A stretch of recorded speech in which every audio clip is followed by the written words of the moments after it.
Sir, जैसे कि digital India बढ़ रहा है, वैसे ही डिजिटल स्कैम्स भी बढ़ रहे हैं। इससे हम बचने के लिए क्या करना चाहिए? देखिए, सबसे पहले मैं बताऊं, एज वी स्पीक, जब हम लोग बात कर रहे हैं, हुँ, लगभग 78 गर्ल्स और young children um, are being subjected to CSAM, that means child pornography material. Um, They are being subjected to cyberbullying, um, sextortion. Yes, As we speak, जैसे हम बात कर रहे हैं, वैसे ही around 48 organizations are being targeted for ransomware. Ji, As we speak, hmm, around 300 odd organizations or individuals are being targeted for investment scams. जी, तो इतना बड़ा व्याप्ति और परवेसिवनेस है साइबर क्राइम की। आज साइबर क्राइम वर्ल्ड का नंबर 1 ऑर्गेनाइज क्राइम सिंडिकेट है। सच में, संगठित अपराधों में नंबर 1 है। $6 ट्रिलियन जी, पिछली बार साइबर क्रिमिनल्स ने कमाए हैं अपनी नेफेरियस और घिनौनी एक्टिविटीज से। That's a humongous amount. India का जीडीपी से लगभग डबल, सोचिए वर्ल्ड के जीडीपी के बराबर यस, साइबर क्राइम की प्रोसीड्स आ रही हैं। जी, और ये बढ़ता जा रहा है। 2010 तक इसकी वैल्यू लगभग 10 ट्रिलियन, 2030 तक इसकी वैल्यू लगभग $10 ट्रिलियन होने की संभावना है।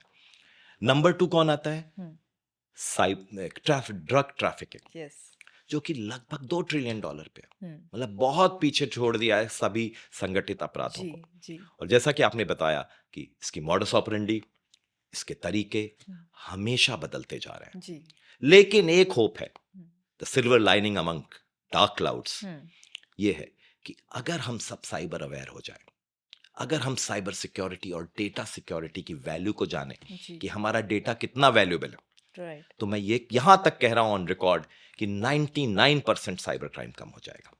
और आगे के पॉडकास्ट में बताऊंगा 2 तरीके जी, जिसकी वजह से अगर किया जाए तो लगभग 99.9% तक साइबर क्राइम इंडिया में बंद हो सकता है। ये पॉसिबल है? जी, ओके, लेकिन उसके लिए हुँ, हम सबको एक साथ कदम बढ़ाना पड़ेगा जी, और हमें एक सिनर्जी में काम करना पड़ेगा साइबर जागरूकता के लिए। जैसा कि आपने डीप फेक्स के बारे में बताया, बहुत ही इंपॉर्टेंट। कुछ दिन पहले जहां आप बैठी हुई हैं, जी, वहां पर रणवीर सिंह और उनकी टीम बैठे हुए थे जी, और वो आए थे कि उनका डीप फेक बन गया है जिसमें वो बीजेपी के वरिष्ठ नेताओं को क्रिटिसाइज कर रहे हैं।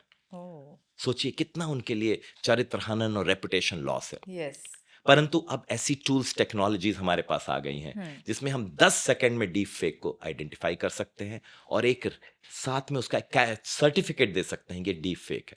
वो ओके, सर्टिफिकेट सारे जो सो कॉल्ड सेलिब्रिटीज हैं अपने सोशल मीडिया में लगाते हैं जी, और कहते हैं महाराष्ट्र साइबर ने क्लियर कर दिया है हमें कि ये डीप फेक है। ओके, लेकिन डीप फेक इतनी लेटेस्ट टेक्नोलॉजी है हुँ, कि आपका फेस रिकॉग्निशन वो बाईपास कर सकती है, बायोमेट्रिक्स बाईपास कर सकती है और तो और किसी भी व्यक्ति का चरित्र हनन मिनटों में कर सकती है।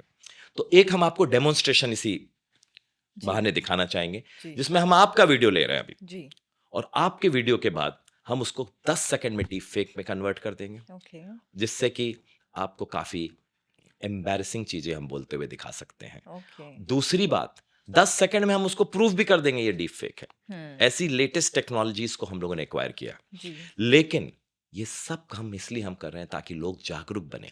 आजकल लोग घिबली आर्ट के तहत अपनी फोटोज, अपने वीडियोस काफ़ी तुरंत दे ट्रेंड देते हैं। था, काफ़ी अभी पॉपुलर भी भी था। बहुत ट्रेंड है, जी, बहुत सारे लोग डेटा अपना दे देते हैं। हुँ, पर जैसा कि पता है डेटा बहुत वैल्यूएबल है। हुँ, इसी रॉ डेटा पे सारे स्कैम्स के बरगद पनपते हैं। जी, अगर ये रॉ डेटा नहीं मिले लोगों को हुँ, तो स्कैम्स होना बंद हो जाएगा। जी, तो जैसा कि मैंने बताया इस गिबली आर्ट वगैरह से लोग अपना फेस रिकॉग्निशन दे सकते हुँ, हैं। एक लेटेस्ट केस मेरे पास आया हुँ, इसमें एक व्यक्ति वेव कर रहा है, हाँ जी, उसकी फोटो है।